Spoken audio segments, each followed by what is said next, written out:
Yes, you know what it is. You know the time. You know the sound. Yes. Boston has entered the chat. Yes. He's Travis Thomas. I'm George Balekji. We're coming to you guys from the PNC Bank Studio. T, how are we doing today, Man, bro? I'm doing great. I tried to set up a zip line in this studio before the show so that when you intro me, I could come zip lining in. Maybe to like Creed. Can you take me higher? But I couldn't get the zip line to work. And I couldn't get the speaker connected to my Bluetooth to play the song. So I just decided to sit here instead. It wasn't the like 8-foot ceilings. Nah, well, it could have been. Or like the width of like It could've 10 been. feet, like where the zip line. And All these things worked against me. that's what you were doing this morning? Yeah. That's why you're late to the production I meeting? was trying.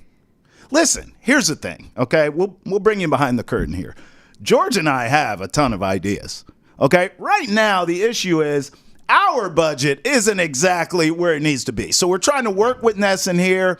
We're trying to get pyrotechnics, unicorns, Yep. sprinkles, fireworks, all kinds of things. But these things take time. I'm just happy the pyrotechnics didn't work out for you because now I'm just picturing you working with pyrotechnics. I mean, Indoors. Like JPP. Indoor. That's not JPP. That's all of us. It's pyrotechnics indoors. To our That's a good bosses point. that are listening. That's a good point. I came in. I saw Trav. I heard fire. And then I said, what are you doing? And he said, nothing, Dad. And I said, get back to your desk right now. So, Then in the distance, you heard, run for your life. yeah, exactly. The guy walks in with a flamethrower. What are you doing here? Who is this? Help me, please. Hey, we got plenty for you guys today on Boston's End of the Chat. We'll go through Travis's wishes of being a pyrotechnic and his zipline along with walkout songs. Jeff Bezos. Hey. No plan to bid on the Celtics. We'll get into that. All right. Patriots wide receiver and that conversation going on with Javon Baker sliding down the depth chart. Potentially, we'll talk fantasy football tight ends and who should be tight end one off the board. Should be Laporta, Kelsey, Trey McBride. Now you're We'll get talking. to all that. And then we'll rank our top 10 goalies of the season after NHL Network ranked their own. Let's start with the lead on this one. A lot of excitement earlier in the week. You know, Bill Simmons was on his podcast and he said 100% Jeff Bezos is interested. It is catching steam. It's going to happen. He is looking into bidding on the Celtics. Yep. Then according to a person close to Bezos, this is via theinformation.com, there is, quote, zero truth to the idea Bezos is interested in bidding on the Celtics. So just as quick as it was firing up and people are saying, well, you know, Bezos owning the Celtics wouldn't be bad, that fires out. Listen, this is clearly what's happening with this guy because this happened with the Washington Commanders too. It was all the rumors that he was going to buy the Commanders. And then what I think's happening is everyone assumes because he's money bags that no matter what the price is, he's going to buy these entities, right? Well, it's not the case. I mean, at least in my experience, I have not met him personally, but in my experience with rich people, they are rich for a reason. It's because they have a budget and they stick to it. Yes, they may have money bags to buy the world and everything in it. $200 billion. But, hey, he can afford all these teams, right? He can buy the damn league. But what I'm saying is they have a plan. I'm talking of rich people things. They have a plan and they stick to it. Hey, what's the team worth? Blank. All right, I'm willing to go to blank.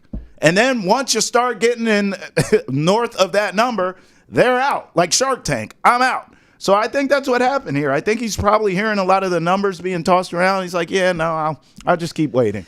You know, I mean, this is the way this stuff happens. He's going to pick his spots, George. I think at some point there will be an Amazon Prime stadium somewhere. Oh, yeah. But it's not going to be the Celtics, and I'm fine with that. I think it was him.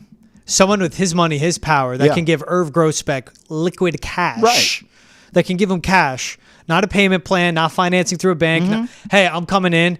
Here's cash right now. You got it right away. $6.5, $7 billion. I think before he got to that step, he inquired about a new arena. And I think he found out it's a lot more difficult to do that.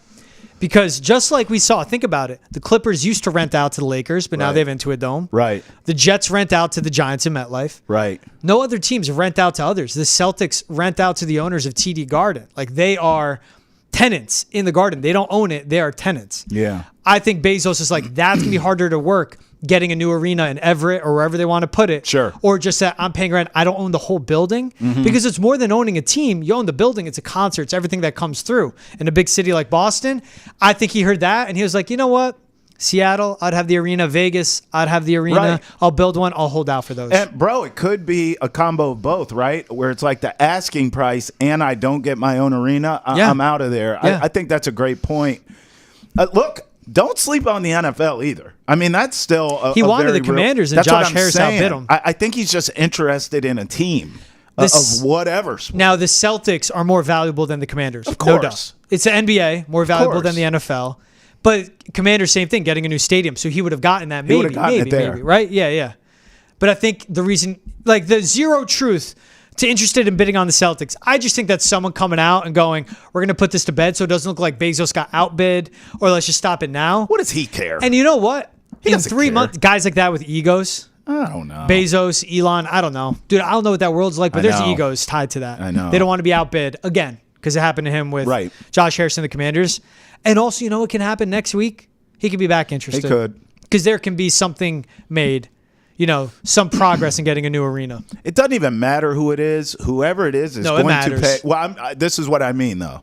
It doesn't matter who it is in the instance that they are going to pay buku bucks. So that's it. I mean, you got to have deep pockets. And even what you were saying about being able to pay with cash. Think about this in our own lives. And we're nowhere near this dude's level, but when you pay cash for something, a used car, some people pay cash for houses. Generally, you could come in at a lower price because you're liquid. Money's right there. Yeah, I don't need financing. I don't need all these things. Here's the cash, but it's a little less than what you're asking for. I'm telling you, I think some of this is this dude tries to get deals. And when it doesn't happen and it doesn't present itself and the numbers keep going up, he's like, yeah, I'm out. I'm waiting for the right situation. Not only for an arena or in a stadium or whatever it's going to be, but also he wants to, when you talk about egos, I don't think it's so much being outbid. I think a lot of it is I want things my way. I want to do this my way. I'll come in with liquid. We'll go cash here. Let's get this done. I want an arena and I want it done fast. And then he found out that arena is going to take a while. Right. That's what I think. I think that's what it is. And the price probably higher than what he wants to go. Quick advice I heard. Yep. When you go to buy a car, if you can buy it in cash, I can't imagine being in that. That'd be awesome. I still got X amount of payments. But go to the dealership. Don't tell them you're going to pay in cash. Because if you do, they won't negotiate the price down. Right. Because they lose money and they gain it back in the interest when you're making the payments if you finance Sure, them they or the want bank. you to on payments. So what you do, don't say you're going to buy it in cash. Delay the first payment. You can do it by a month or two. Get the car, you negotiate it down, go to the bank, and then give them the cash. Dealership will call you like, what happened? It's like, I had the cash. I didn't want to tell you. I like If you got cash to buy a car, you don't need to save a couple thou or 4 thou, whatever, but. Did you know here on Boston has entered the chat, not only do we have pyrotechnics to come into the program, but we also teach you hustling 101 and how to get your money up. Now, George and I, we're still working on it, but eventually we're going to get there, and you could do it with us. Remember, hide your money in Delaware. Don't forget that. That's right. Speaking of hiding your money, Pete Carroll, he's going to teach a class this spring at USC. I don't know if there was money involved with him with the sanctions he got, but coach at USC 2001 to 2009. Yeah. Obviously built him up to be one of the best programs in the country. They haven't been the same since he left. 14 years head coach with the Seahawks. He's going back to USC to be a teacher of what? I don't know. Yeah, we obviously know he was never able to coach there again. Oh, what is he going to teach? Well, we teach Hustling 101. He's going to teach Cheating 101 with Pete Carroll. Come on in. Uncle Pete's going to teach you how to beat the system, cheat, and then get away with it by running to the NFL to get money.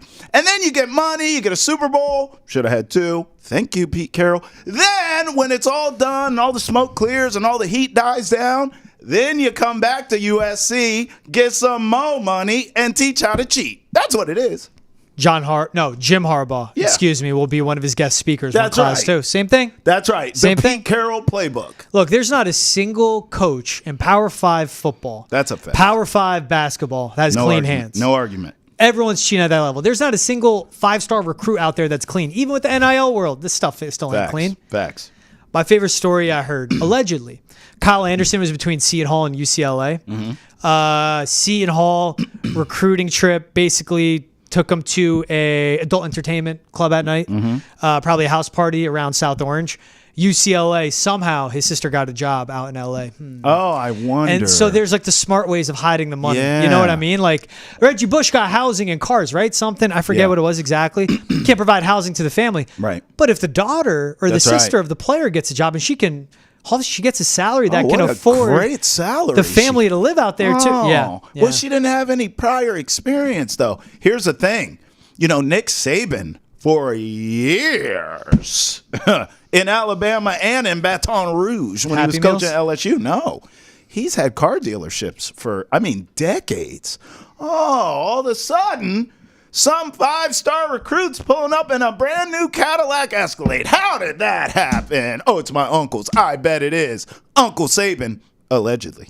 I forget what his name is. He played at Don Bosco Prep. He played down in Miami.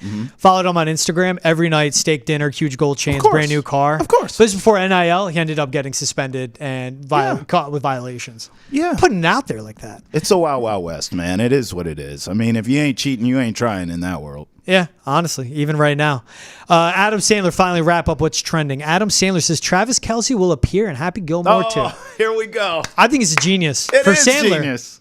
Because, my first thing is don't redo Happy Gilmore. Yeah. Like, Grandma got the house. Right. Happy learned how to putt. Yeah. You don't need to do anything. Yeah. Man, Travis Kelce, good for him. Yeah. Because what Sandler does by having him do a cameo, he gets the Swifties to watch his movie. Smart. That's it. Simple as that. You get that whole new audience. A lot of them younger to not even know what Happy Gilmore is. Now they're watching because Travis Kelce's in it. I'm going to use this as a tease situation here, but I think this Travis Kelce news is tremendous for Adam Sandler for everything that George just laid out with Happy Gilmore 2. Genius. But it is devastatingly bad for Travis Kelce. And I'll tell you why later on in Boston has entered the chat. How's that? That's a nice tease. That's pretty damn. That's professional right I there. like that. By the way, I was just golfing recently. Oh. Did a Happy Gilmore off the tee. Tear Let's your just say, shoulder? oh, man, I broke everything. Yeah. From knees to back to ankles, shoulders, everything. It was terrible. Did whoever you were golfing with look at you and say, get the F No, out they of here? laughed. They thought it was funny. All right, at least there. You're there for entertainment. I am. Not good hitting, but entertainment at least. Yep. All right, let's get into on the Patriots wide receivers. As they're getting ready for the third and final preseason game at the Commanders, Yep. which is big for Gerard Mayo and the team because it's finally on the road. So that's a test. Before they open up on the road at Cincinnati, get their test run being on the road at Washington. A lot of reports coming out. It's Chad Graff from The Athletic, Doug Kyde of the Boston Herald, even our guys, Keegan Stiefel and Sean McGuire of NESN.com as well. Yep. Javon Baker's stock going down. Tyquan Thornton, his stock is actually going up. And this was from Chad Graff of The Athletic. Quote, his spot on the roster is virtually guaranteed, talking about Javon Baker, but his position on the depth chart is dropping. He'll likely open the season as a team's number 4 or 5 wide receiver, eventually dropping further once Kendrick Bourne returns. Javon Baker needs a strong preseason finale on Sunday. I barely had a finale to that quote. End quote, though. I'm not shocked. Javon Baker did not look good against the Eagles. Now, people are going to point to, well, he dropped Drake May's best pass of the game, that 55-yard C down the middle, deep post. That's what did it. Perfectly played. No, it wasn't to me on that one. It was the 2 go balls along the sidelines where Javon Baker was a receiver running the route. Yeah. His struggle coming out of college was struggling with press and his strength and somewhat of his route running, especially down the field. Yep. As a guy that's a boundary receiver with a good catch radius, strong hands, and could go up and get 50-50 balls, he got the crap beat out of him right off the snap at the line of scrimmage and pushed off his route. He's lucky, and this is a credit to Drake May. What do they say about the routes along the sideline? Put the ball where only your receiver can get it. He did that, and that's why they were both incompletions. But Javon Baker just got absolutely sunned on both those routes, and that can't happen. That's a glimpse into the struggles he has. And he's a 4th-round pick. That's right. This guy coming into the season, at best, was going to be a wide receiver 3. So if he starts as a wide receiver 4 or 5, it's not that bad. And Trav, again, this is a reminder. It's about situations that support young quarterbacks, especially rookie quarterbacks. The situation, the wide receiver room is still not good. And Javon Baker's a glimpse into why.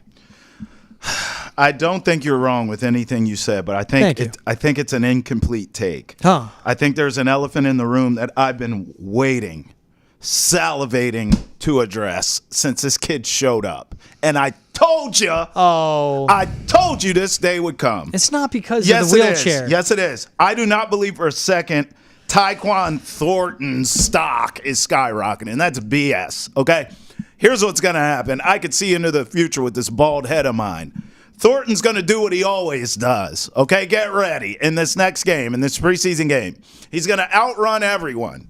He's going to be wide open. by 10 yards.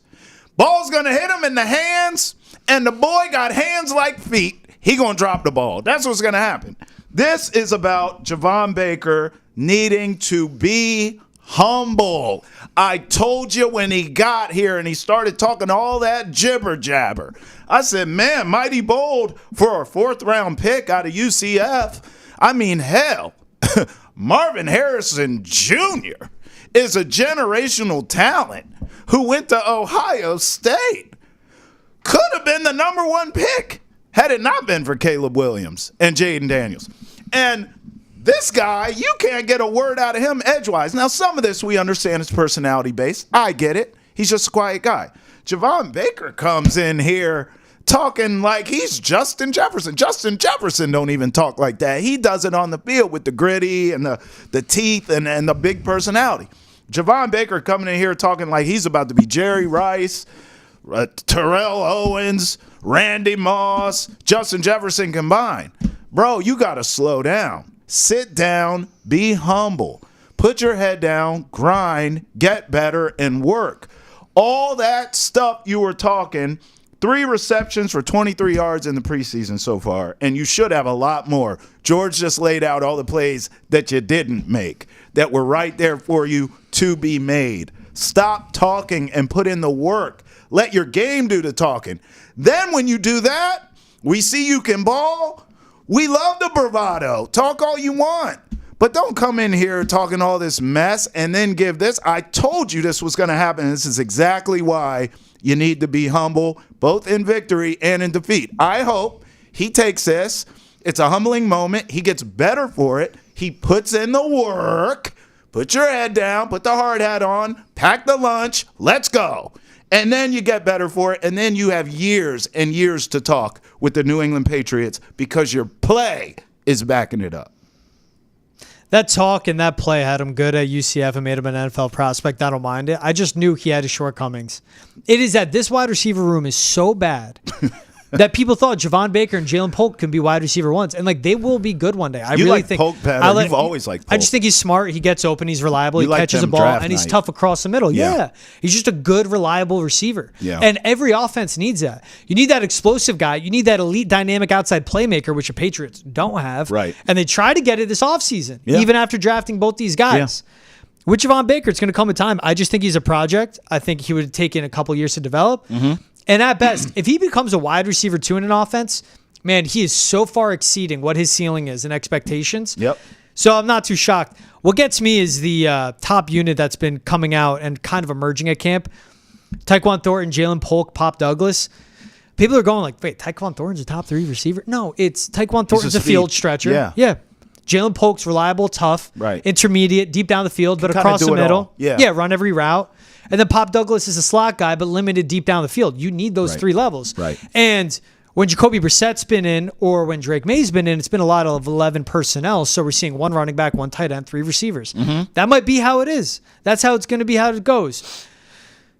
This is just a reflection of how poor this roster is right now and how far away they are from being a quality offense to support a rookie quarterback. That's what I think it is.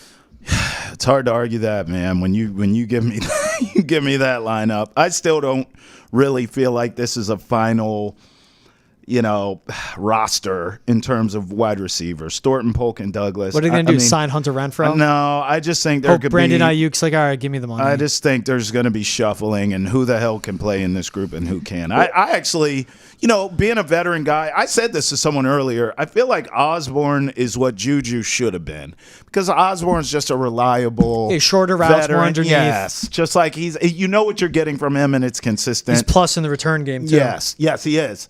That's where I would like Thornton if he could hang on to the ball with that speed, but you can't trust him to hang on to the ball. He was good in Baylor. He was good in college football. Yeah. It's a different level here. He has a limited route tree, only runs fly routes. Are terrible. And he doesn't stay healthy. Now, he put on weight this offseason, like good weight, so we'll see if he can be more durable. This is going to be a big preseason game for him, so we'll see. I have zero faith. Look, out of all these receivers, I'll be honest, I've been saying it all along. I know he's smaller. I really like Pop Douglas. I like what I've seen from him. To me, to be fair, I think he's the playmaker in this group. I think, it's a sad state of affairs to say Pop Douglas is your number one receiver. 6th round pick out of Liberty. Because we know he's not a true number one in the definition of it. But listen, in this group, sorry, Pop Douglas is your number one receiver. He's going to lead him in targets, Yes. catches, Yes. touchdowns. We'll see in the He red can zone. play. It could go tight ends. He can play. No, he can. And again, with Pop Douglas, it's a question of durability as Right, well. right. Like, don't be surprised. And again, new front office, new head coach, new offensive coordinator. Pass regime may like Pop, and he shows those glimpses. Like, he's been great at camp. He's been the most consistent playmaker. But again, in the upcoming draft, watch them to go out and get a big receiver, like 6 foot plus, 205 pounds plus, like a Harris out of Ole Miss. But then also watch for them to get, another slot receiver. Like, they're going to have to double dip again in this upcoming draft in wide receivers. They with it. have to do it. And if they do it the draft after, they might have to do the same thing.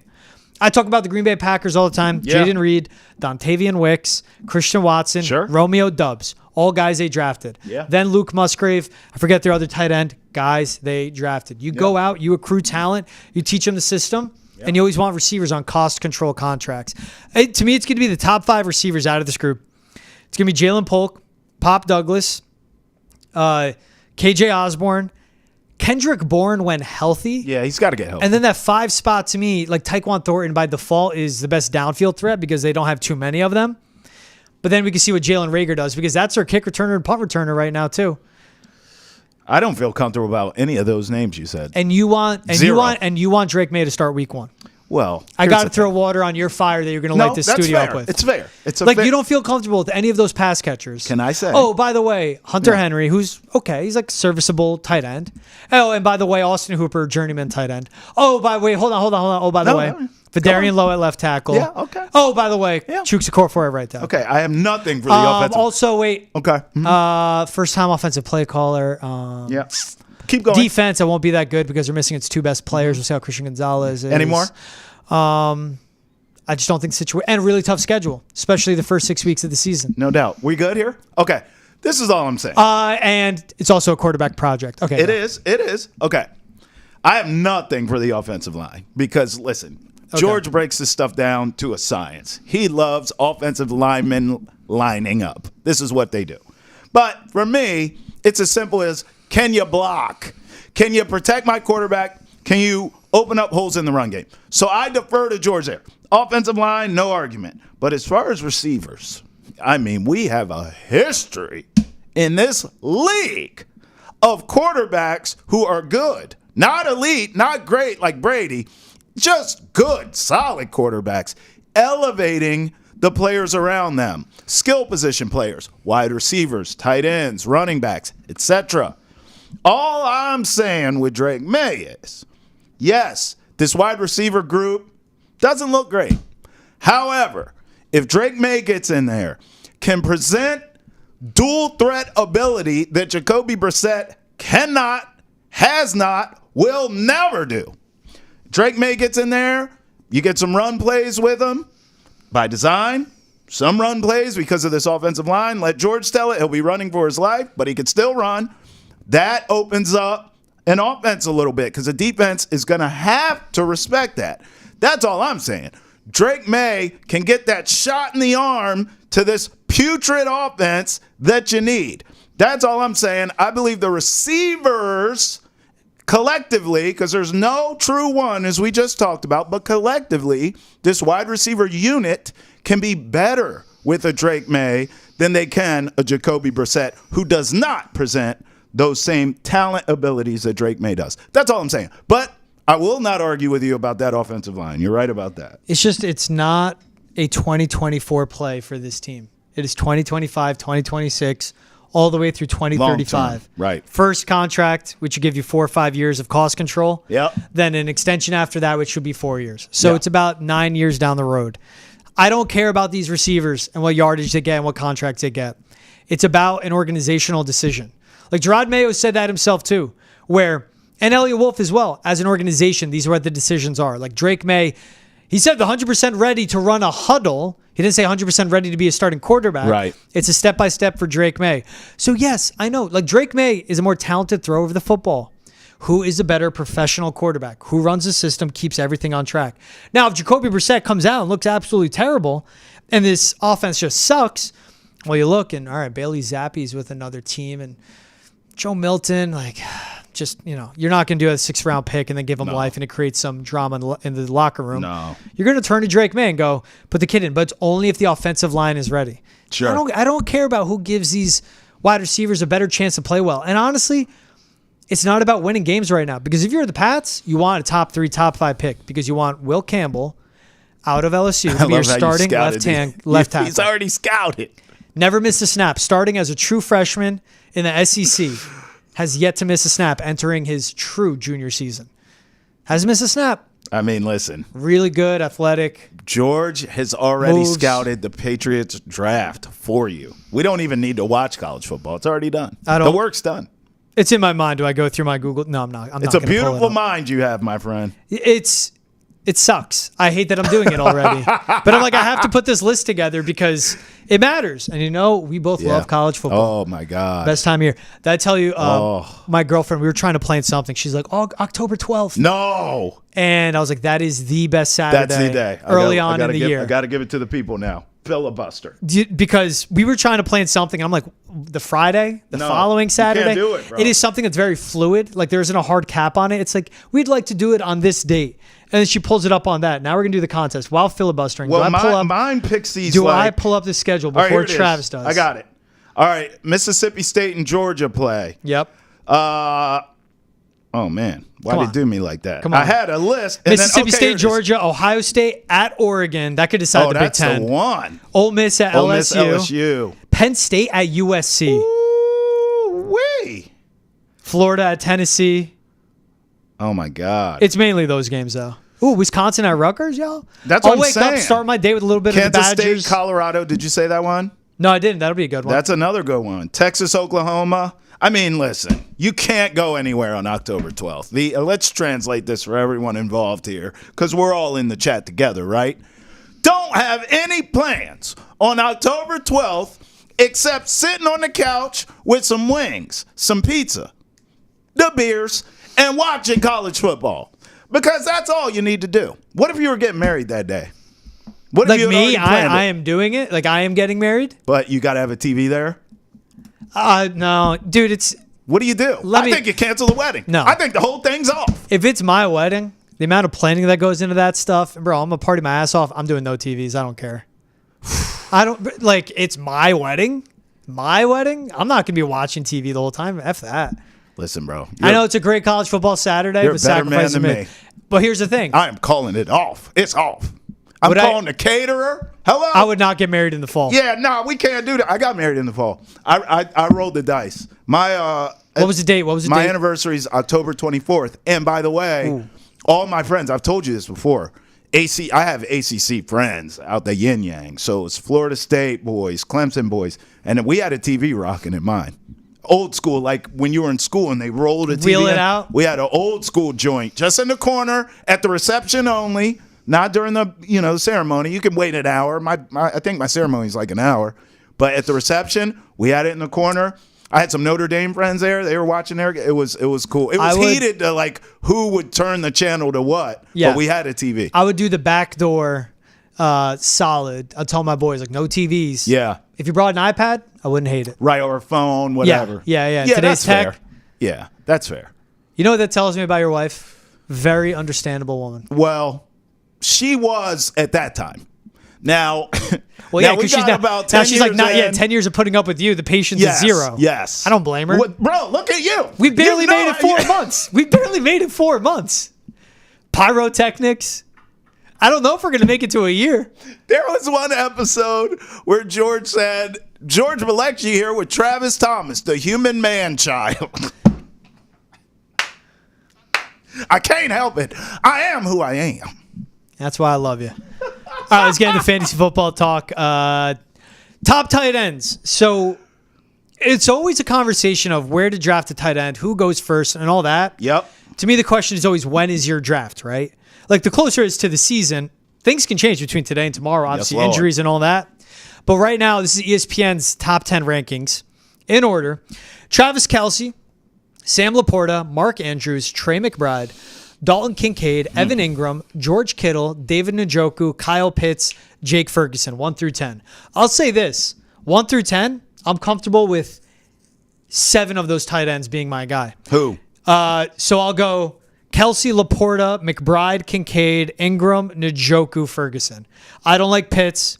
I don't like George Kittle. You don't like Pitts? And I don't like Mark Andrews. I'm just going to stay away from Mark Andrews coming off that significant What's injury. up with Pitts and you? That's your guy. He is Kirk Cousins. Pitts is my guy with flag football talk, but I got to see it to believe it that he can be a guy where you target him. I'd rather go Drake London. And in an offense where in the red zone you're going to have Bijan Robinson, Darnell Mooney, Drake London, and Kyle Pitts. I just don't know where it's going to go. But it's also like, why would I pick Kyle Pitts, drafting him out of spot over Jake Ferguson, where it's only CeeDee Lamb and Jake Ferguson? Sure, okay. Right? Yeah, I get it. Or where if you go with David Njoku, it's Njoku, Amari Cooper. I know they got Jerry Jeudy. I would stay away from Njoku too, just Chubb because of coming back. Chubb coming back, because of the unknown with Deshaun Watson. And again, Alex Van Pelt, who's now here, was the offensive coordinator with David Njoku out in Cleveland when he had a great year. But I want to start with, we've seen Trey McBride actually in some drafts be tight end 1, which that's where I'm at. I'm not a tight end 1. Let me look. So would you give me 6 names? I gave you 7 I'd ride with. Okay. I really kind of cut it down to 6 after talking about it. I have 3. I'm going to shock you here. Honestly, tight end 1 for me is Sam Laporta. I agree with that. Let me just be honest. 2, I'm willing to go Mark Andrews. And the reason why, Mark Andrews is someone who, when healthy, he's as good as anyone in the league. And Lamar Jackson loves throwing to that dude. So as long as he's healthy, he's going to get you points. He's going to get you tight end 1 points. So I'm going Mark Andrews. What I would recommend is probably carrying 2 tight ends on your roster if you have a Mark Andrews. That way, you're in good shape. Not if, when he gets hurt, because it's just a matter of when at this point. So why would you draft? But then you're going to take him with a top 3-round pick. But where I love, though, is who I'm targeting for me personally is Trey McBride. That's a guy. Listen. You got to take one or the other. I would take McBride over Andrews. Yep. But I love him because Kyler Murray, of course, as his quarterback, we all think Marvin Harrison Jr. is going to be great. But if he's great, if we're right that this rookie can ball out, that's going to open things up more so for Trey McBride. I know a lot of people are doing the opposite. A lot of people are fading Trey McBride because they have Marvin Harrison Jr. I see it completely opposite. I think Marvin Harrison Jr. is the kind of guy that can run any route, and he's definitely has the speed and the size and the athletic ability to run deep routes all day long. So if you do that, you're going to open up the middle of the field for Trey McBride. And, oh, by the way, wherever Marvin Harrison Jr. goes, the defense must account for him, which will open things up. I am so far away from being anywhere close to drafting Travis Kelce. I made a joke about this to start the show with the Happy Gilmore 2 news and all that. That's just part of the equation. But that is the equation with this guy. I mean, between Taylor Swift traveling, doing every interview possible to talk about his love for Taylor Swift, then now you have Happy Gilmore 2. He does the podcast with his whole family tree, it feels like. He's got everything going. He's in every commercial. I just think Travis Kelce at this stage of his career, at this advanced age, with the mileage on those tires, it just feels destined to either have one or two things, or maybe a combo here, of number one, he just takes a step back production-wise because Father Time's undefeated. It just is. Okay, that's normal. But two, which is the one I fear the most for him, and certainly fantasy owners if you draft him, it just feels like an injury waiting to happen. Like some sort of you're not as dialed in, you're not in the best of shape that you usually are, you're not as focused like you usually are. All the Taylor Swift stuff that happened during the season is one thing. But now the off season, all that kind of rolling into another season here, I don't know. Maybe it's doom and gloom for me and I'm thinking too negatively, but I just feel like it's just a gut feeling here with Travis Kelce, but I just have buyers beware. So I'd go Laporta, McBride, and Andrews. That's it. What gets me with Andrews, though, is the range he's going in. You would take a Mark Andrews over a DJ Moore, who's going to enter his age 27 season, going into his prime. The Bears just paid him, and with Shane Waldron coming into his system where he's going to be their best wide receiver. He's going to be their number one, and he has a good quarterback in Caleb Williams. He put up ridiculous numbers last season, saw over 110 targets as well. He's really good. And that was such an inconsistent offense with Justin Fields never really getting a fair shot. Yep. Or you could take a Jalen Waddle, or again, if you go skill guys early rounds, Anthony Richardson's going in the Mark Andrews range. So it's, again, I wouldn't want to take Mark Andrews over a DJ Moore and Anthony Richardson or Jalen Waddle. It's all the options you face. Yeah, but that's strategy, George, because listen, I get the quarterback. And that's what you need when drafting. I get the quarterback a little bit with Anthony Richardson because of the dual threat ability, I'm assuming. But, there are other good quarterbacks, obviously, that you can draft. Also, there are a ton of good wide receivers you could draft. There are not, I know we have 10 here on this list, but I already told you, you went half of them, and I went 3 of them. You're not going to get great quality at the tight end position, so that's why you would roll the dice there. But you can get a Dalton Kincaid later in the draft, and Stephon Diggs and Gabe Davis, that's gone. 241 targets. It's Khalil Shakur and Dalton Kincaid. You can get them so many draft slots later. So then you have DJ Moore, and you still have a tight end, especially in a PPR league that's putting up good numbers, or Evan Ingram way further down. He got 143 targets last season. I don't care what he was averaging per reception. It was under 10 yards. 143 targets is insane. And now it's Brian Thomas Jr. there and Gabe Davis, but it's a rookie receiver as their number one and then go there. Or I just think it's, again, Jake Ferguson, if you think of the pecking order of the offense. What I do love about Sam Laporta, if you were to go tight end one, you go Laporta, because Jared Goff's strengths favor places to target the field, short to intermediate, middle of the field. That's right. Laporta got 26% of those targets from Goff last season. And the Lions, this is anything in the Lions passing game, they won't be in an open air game until week 9 at Green Bay. Like, they play at domes. Arizona, retractable roof.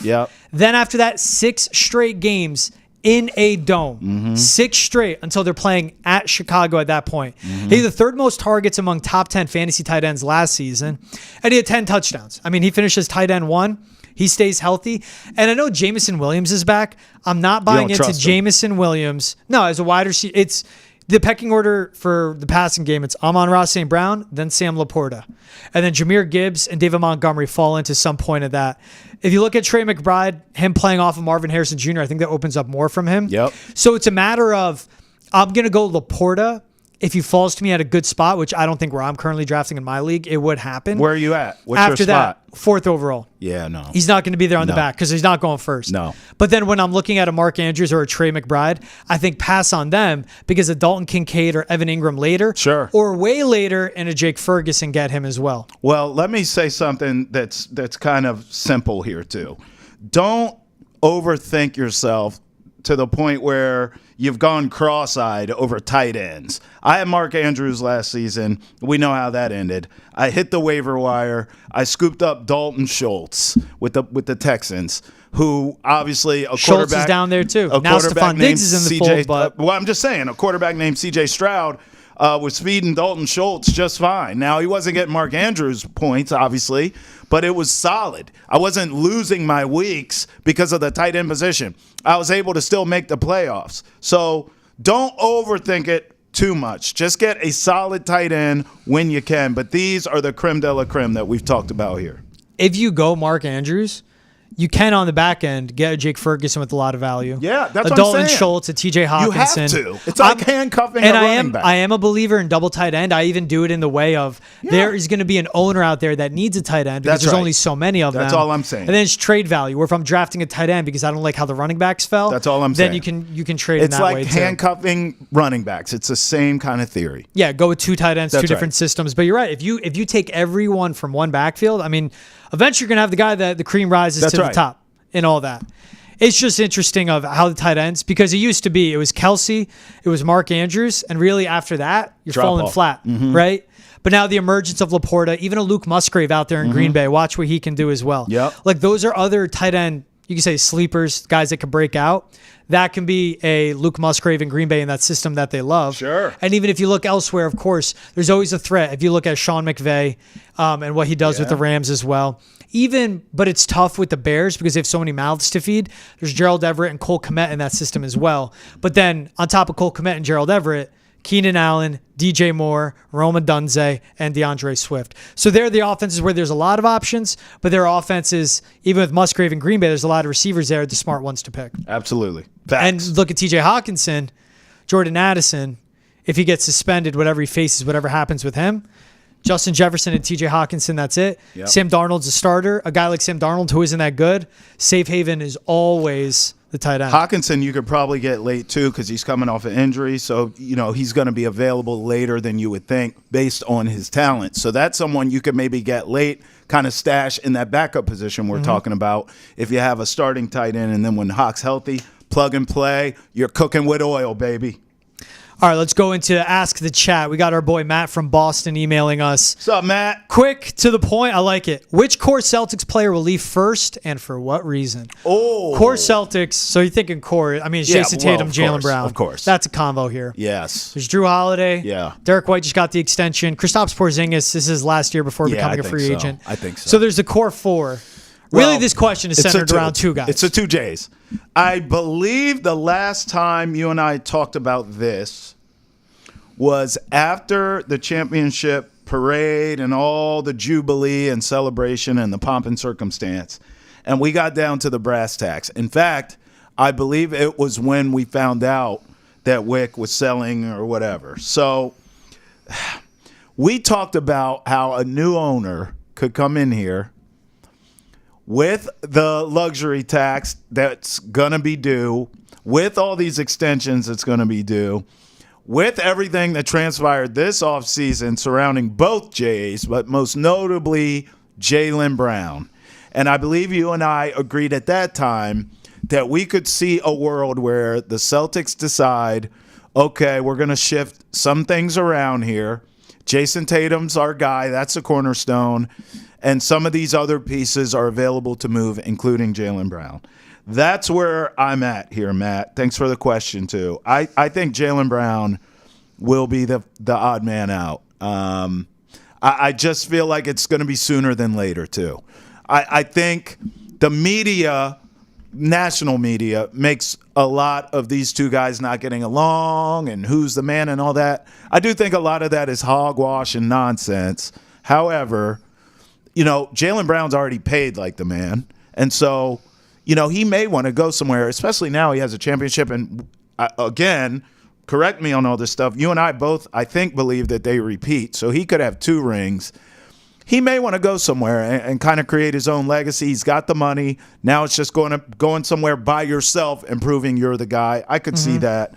That's my answer. I think Jaylen Brown could be moved here in the next, let's call it 3-4 years. Out of the real core, I think it's Drew Holiday first. He's about to be 34, 35. Carrying a big AAV of $33.6 million. So I just think in that sense, and what he's done, you brought him in to come win a championship. I think he plays out this season, and then after that, they trade him. There's probably language in the contract that they can let him go. But yeah, if you go with the 2 big dogs, when it's Jason Tatum and Jaylen Brown, it just seems like the backing from the franchise is always behind Jason Tatum, and there's nothing Jaylen Brown can do about that. He won Finals MVP. He was a better player all throughout the playoffs. They paid him, and he got better. Let's see what happens with Jason Tatum after he gets paid if he improves his game. But Jaylen Brown's done everything. I just think there's the weird part of there's the politics in this and the business in this. And for Jaylen Brown, for whatever reason, he's always thought of his second fiddle. Now it's going back to draft night. It's the dynamic between him and Jason Tatum. And I think Jaylen Brown, in his own sense, too, let's say they go out and they repeat. To your point, I think he goes, I'm ready to lead my own team. I think so. And he knows he'll never get that opportunity organically here in Boston. That's right. I think that's a guy that can go, especially once the second apron comes down, once a new CBA kicks in. He goes and looks for teams out there that desperately need a number one. Yep. And also just, I think in the JB underdog, the JB motivation game, goes somewhere where he makes sure he's going to face the Celtics, whether it's somewhere in the East or the West where it would be in the finals, but goes and wins a ring on his own. Yes. Because I think he'll never be able to break that until he gets away. I could totally see it. And, I know he's a Cali dude. There's a ton of California teams that are looking for the man here in the next few years. Clippers, once they get past Kawhi Leonard and LeBron's that on his deal, way out. Think about that. I'd rather go Bay Area. Those guys are all getting old. Draymond, Steph, all of them. I mean, look, there's not a team in the league that wouldn't take a Jaylen Brown. So he's going to have his pick of the litter in that sense as well, I bet you. He went to Cal. Is he from Atlanta, though? Yeah, he grew up in Atlanta, but he went to Cal, so he's connected to both. Yeah. West Coast guy. I mean, he put important years there. Yeah. That's Matt from Boston. Thanks for emailing us. thechat@nesn.com. That's thechat@nesn.com. Thanks again for tuning in to Boston Has Entered the Chat. Catch us on Spotify, Apple, Amazon Prime. Like, subscribe, rate, review. NESN, YouTube, and NESN on Twitch. Subscribe there as well. He's Travis Thomas. I'm George Balekji. This was Boston Has Entered the Chat from the PNC Bank studio. We'll see you guys next time.